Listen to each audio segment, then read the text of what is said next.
Welcome back to Timo's Dinky Detailing. Today I'm going to be doing a 24A Bentley ambulance. Now, from what I can figure out, there's a possibility that this is a pre-war Bentley ambulance. The primary reason being that there's open windows on the back and on the back windows. And on most of the post-war models, there were only the three windows at the front, the windows on the doors and the windshield, and the rest were all filled in with casting. But the tires that came with it are these tires, and they look like post-war tires. The pre-war tires were made out of some kind of a fiber, so when they cracked apart, you could see these fibers sticking out. So I'm not quite sure. Maybe somebody can comment on it and let me know if they know better. Anyway, this one is missing one tire. It's got damage on the rear left fender, and what you can't see on this is there's also damage on the body, where the body is held down to the frame by the axle. So that's broken off, so if you lift it up, the whole axle drops down on the front. So I'm going to be doing a straightforward restoration, restoring the original color of paint and the original style of tires. I'm not going to do any other adaptations.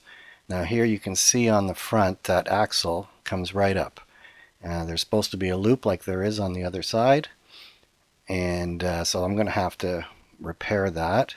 And there, the back fender, there's a chunk cut out of it. So I'm going to have to build that up as well.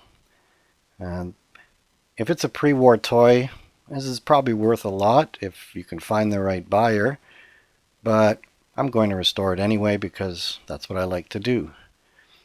I doubt I'd be able to find a buyer that's going to give me enough money that I would make up for the fun that I'm going to have restoring this. Now these axles, I'm not going to be able to save them. They're the crimped axles. So you can't really take them off and recrimp them like you can do when you mushroom the end of axles on other Dinky toys. So I'm going to cut them off with the wire cutters. And you can see when I take this out, the axle out, and you in fact have to take it through the tire or through the wheel because it doesn't want to come out the wheel well. And I have to take the back out. Now there's no rivets holding this together. The axles are what hold it together.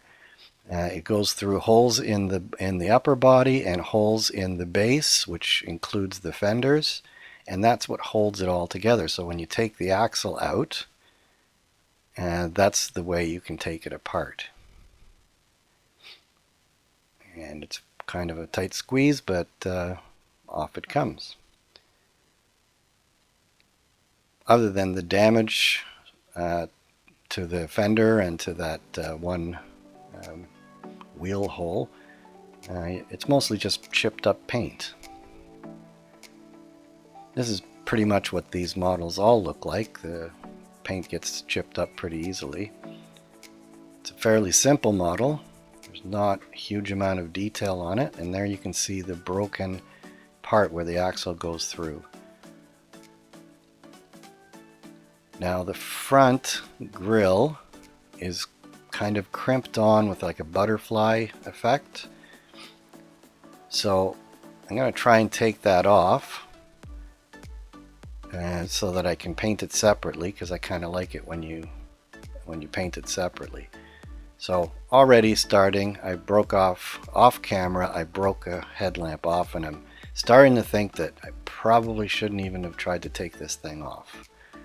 I could have taped it up and painted it separate and everything else, but I decided I would take it off, and I went through a lot of trouble. I don't know how other people take these apart, if they indeed do, but they do sell a replacement front grille and bumper and headlight assembly, so I'm presuming other people get these off. And to get this off, you're kind of bending the bodywork on the front, because I can't see any way that you can uncrimp that butterfly thing going on. So I spent a while trying to figure out how to pry this out, because that's the only way I could do it. You can pry it and it opens up a little crack, and then you can get a screwdriver in there. And all the while, all you're doing is bending the bodywork on the front of the model where it's been crimped onto. So then I have to fix that later on. I would recommend anybody who's doing this to leave that part on. I don't know of any other way. I guess you could Dremel the whole thing off, but then you know, when you're putting it back together, it's not going to look anything like the original, which it turns out in this case happens anyway. So it's damned if you do and damned if you don't.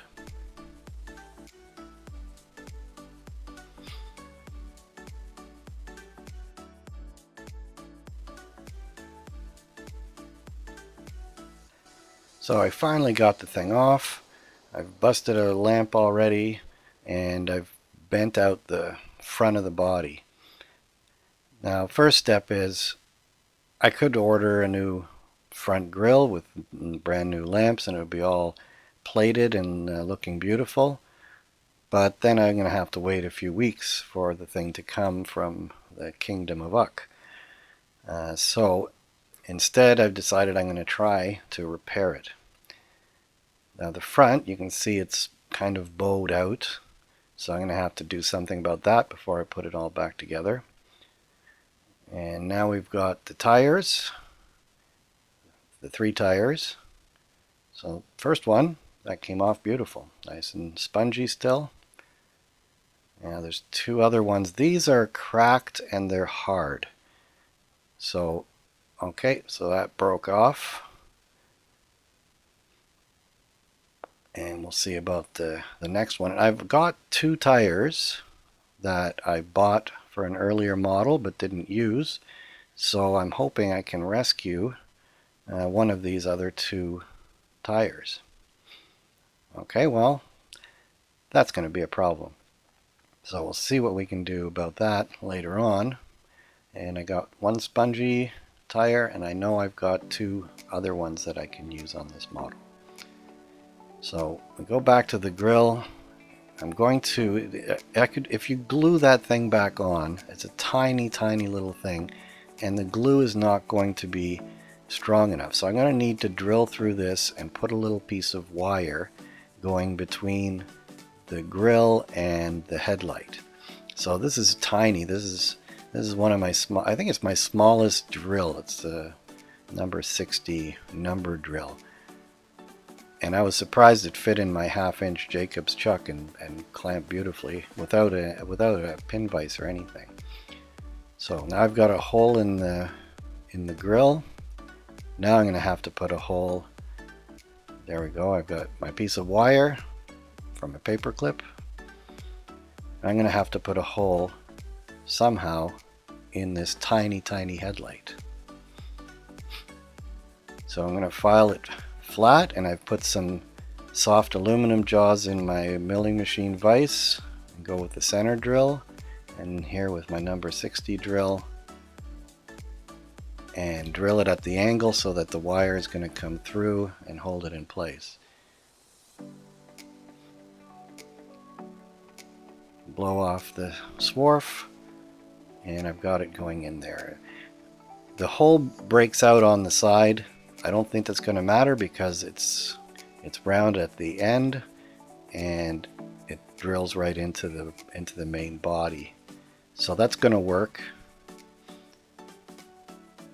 That goes on there. So now I have to mate the 2 up.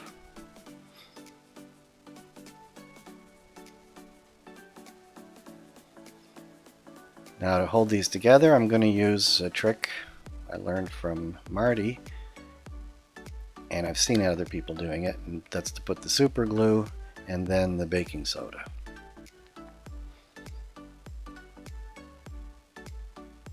I'm still trying to find better ways of putting the baking soda on it, and there it worked. It left a big chunk sticking up, so I'll have to clean that up. And once it's held in place, I can go around it and make sure that I've got it filled in all the way around the wire. And go with my trusty file and file it. And that stuff, it's not hard to file off, so it's convenient that you can go in and you can take the excess material off pretty easily. So there's my headlight with a little mounting wire. It matches up pretty good with the grille. So again with the super glue.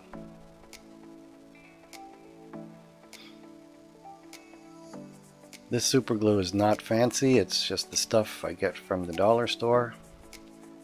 Although if I run out, I'm going to be in trouble because we're in lockdown. You can't even go to the dollar store. You can buy food at the dollar store, but you can't buy anything else.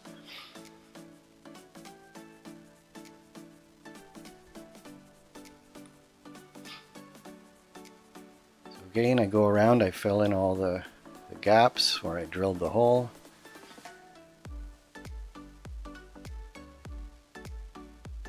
Blow the excess off, and it starts looking pretty good.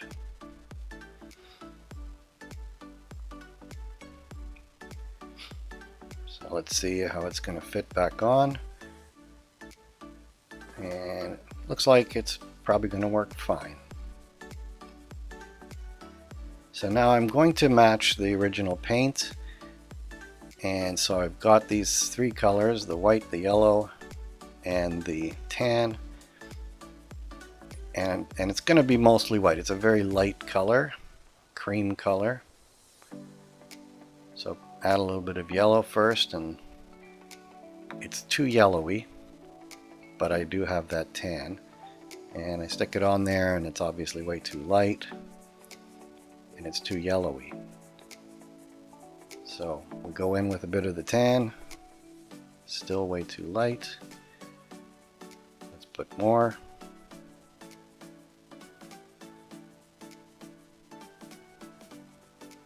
It's getting closer, but I've got to go a long way. The tan is too dark, still needs to be yellowy, but it needs to be mostly tan at this point. So I'm just going to keep putting more tan in until I get it right. Still too light. Put a bunch more in. I'm mixing this up in a jar that I rescued. It was an empty jar of yellow actually. So I cleaned it out, and this way I can mix up my paint and get the color matched, and then I can close it up and it's not going to dry up. Now that's perfect. You can't even see, there's a blob at the bottom that's reflecting, but above that is the color. It's absolutely perfect.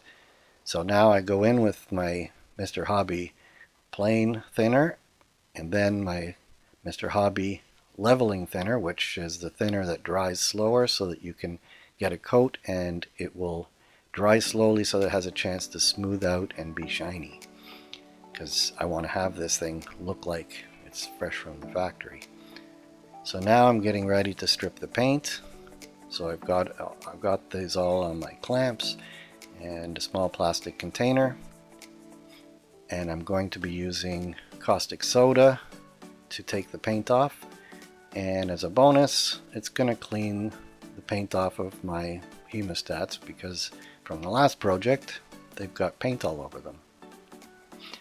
So I've gone outside, got a kettle full of freshly boiled water, and put in my caustic soda. Okay, wasn't enough. Put in a little bit more and let it work, and it looks like it's taken off pretty much everything. There's a bit left on the hemostat there, you can see. So I rinse them off and to the wire brush. Again, I don't like to wire brush it until it's all shiny. I don't really see the point. I almost wonder if that wouldn't make it so the paint won't stick as well. But in any case, I don't imagine it changes much to the finish of the paint.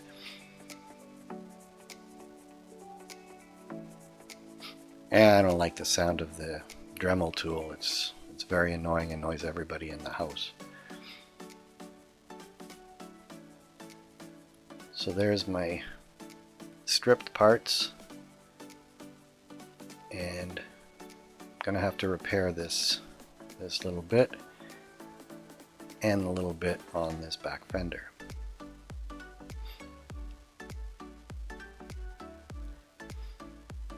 So the fender's bent in a little bit, so I used my parallel smooth jawed pliers to straighten that out. And now for the front, I'm going to use again the super glue and baking powder. And this is a non-stick baking paper I'm using because nothing sticks to it. So that's the perfect thing to use, because once you've put all that glue and stuff on there, it won't stick to that paper. So I should be able to pull that out without much difficulty. Now, I don't show it there. I had a bit of trouble. I figured out one trick you can do is you put the baking soda on first, and then you hit it with the super glue. And so I built it up like that, and I didn't get it on camera because I wasn't watching where I was doing it, so it wasn't on camera. You were just seeing my hand and not seeing what was going on. So now to get this toothpick out of here, first I take the tape that was holding the baking sheet. It's still sticking. There, loosened up the toothpick, pulled that out, and the non-stick paper is stuck, so wasn't the best of plans, but I think it's better than pretty much anything else. There, it came out, so it wasn't really held on by much, and because nothing sticks to that stuff.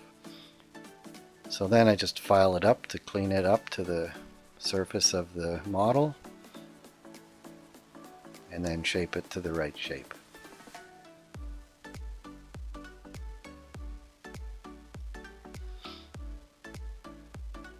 Because I had the toothpick going through, it lines up pretty good, and that made sure that I was staying in line where the axle would be going through.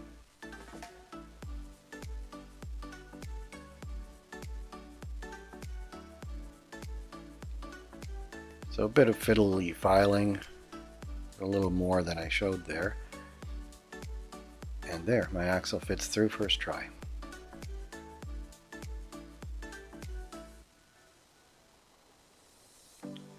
Now to that rear fender, I'm going to do something similar. I've got the non-stick paper again, and I'm taping it in place. And then a little bit of paper towel to push it in place. And now again with the super glue and the baking powder. And there, the baking powder is sitting there, and when I put super glue on top of it, it fills in the baking powder and instantly hardens it. It's a little technique that I discovered by accident because the super glue is very thin, so it kind of runs out of the way. So once you've got some powder there, you stick the super glue on it and it hardens right away onto it. It soaks right in. So that's got it fixed, and then it's just a matter of filing it and sanding it to match the contour of the original casting.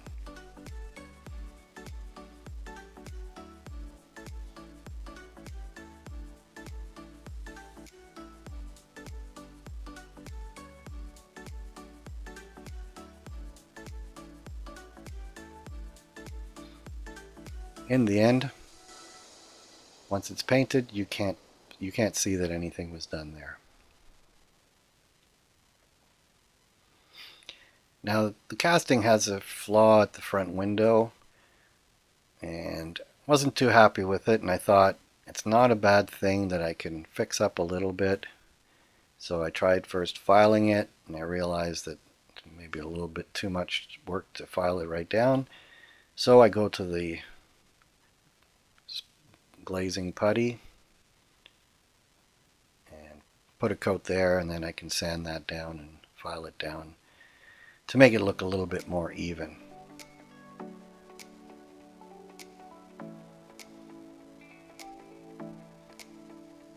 So here we go with some primer in the spray booth.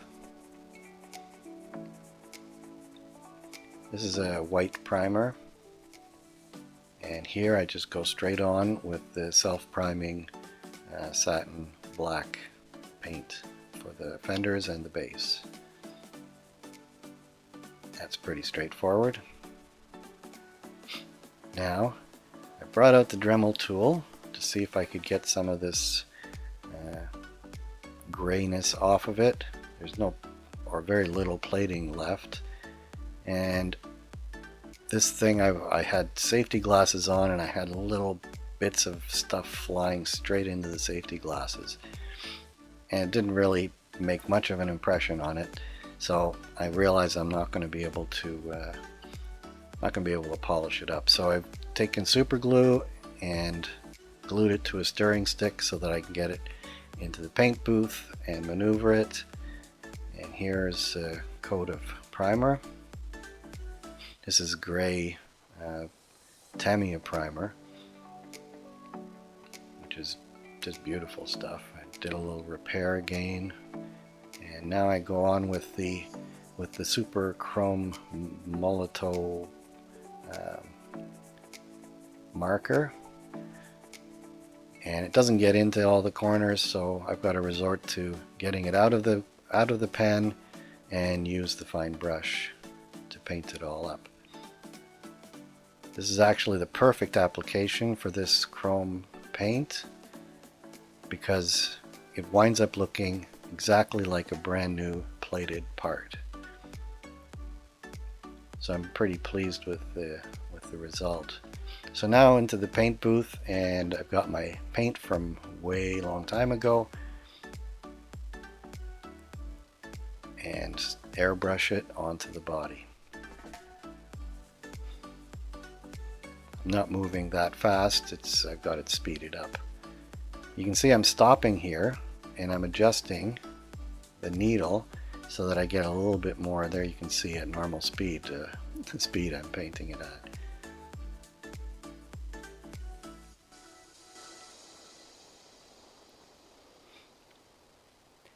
I'm still learning how to airbrush, and I've seen other people, they have spoons and they get their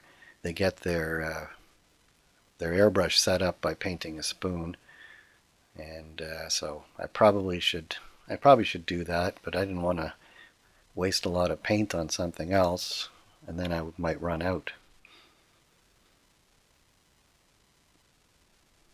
So we speed it up a bit, and I was able to get a really nice even coat of paint on this, just beautiful.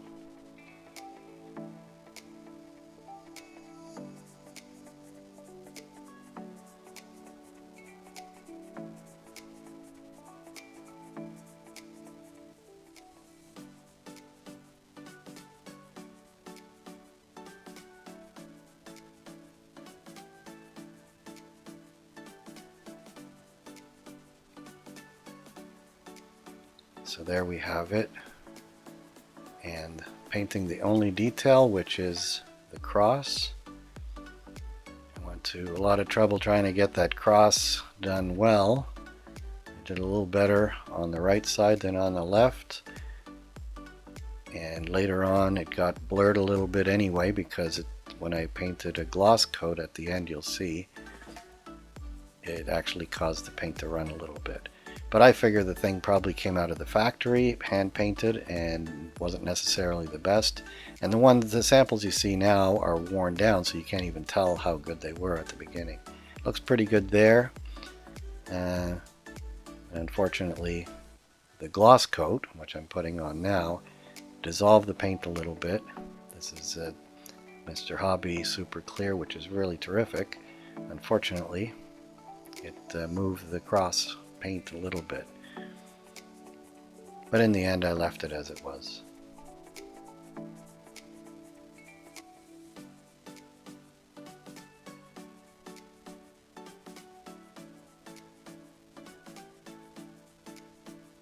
I'm moving it around so that the paint doesn't run, and this stuff dries very fast, so if you keep moving the model around, it dries in a couple of seconds.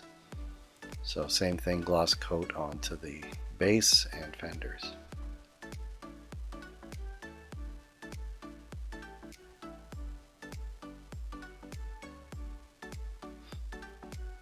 And can't leave out the hubs. That's the other thing that suggests that it may not be pre-war, it could be post-war, because the hubs are not the full smooth hubs, they're the stepped hubs.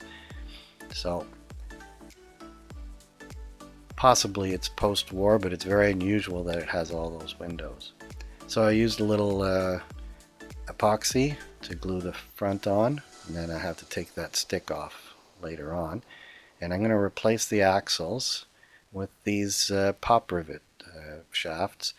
And one trick is, if you want to have work with axles much easier, is to use the aluminum pop rivets, because it's much easier to work. It's easier to cut them to length, and it's easy to file the ends, and then it's also easy to flatten the ends with the vice grips to get that crimped end that they had on these old models.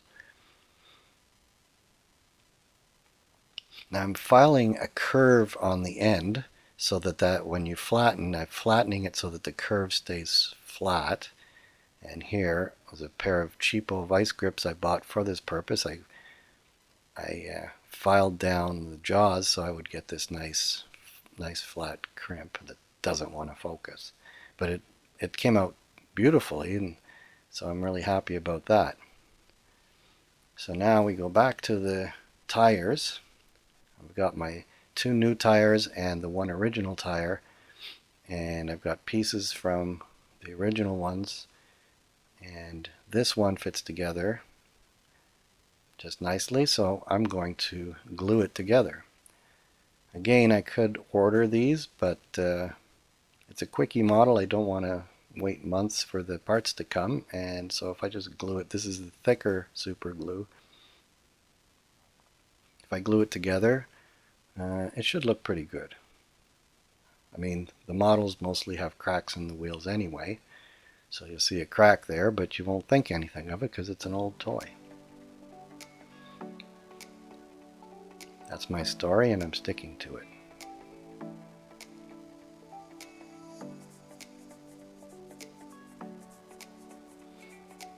So in the end, that looks pretty decent.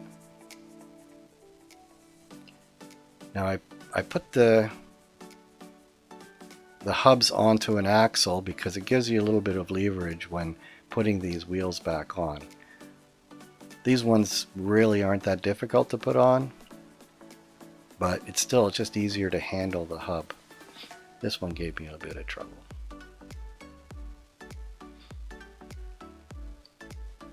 So there's all my parts. It's time to reassemble.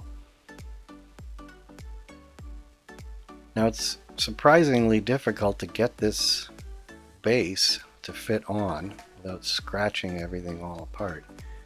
It's a very snug fit. And there, I got it in place.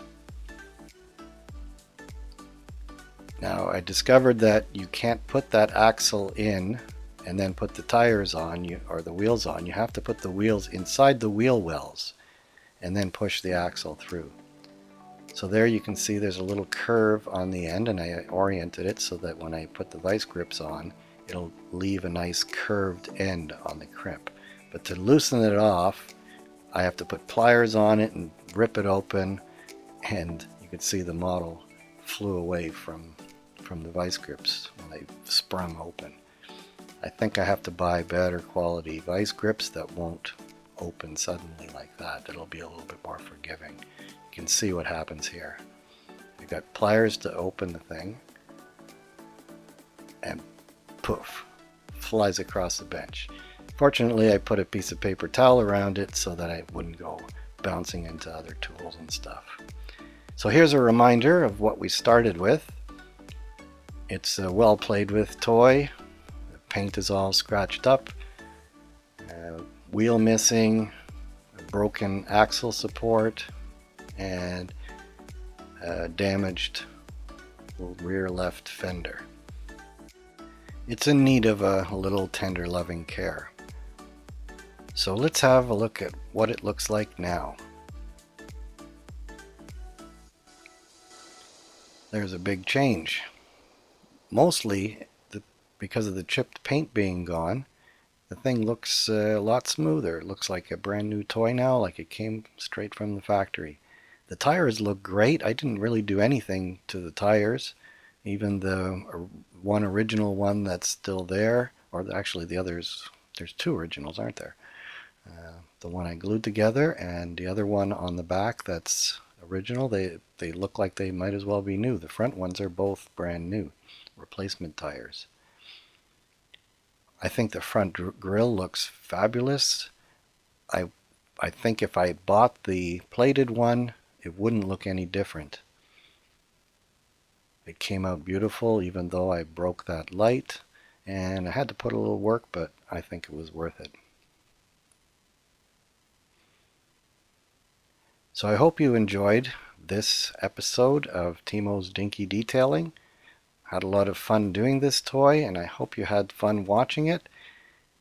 Please remember to like and subscribe and to share this video with your friends.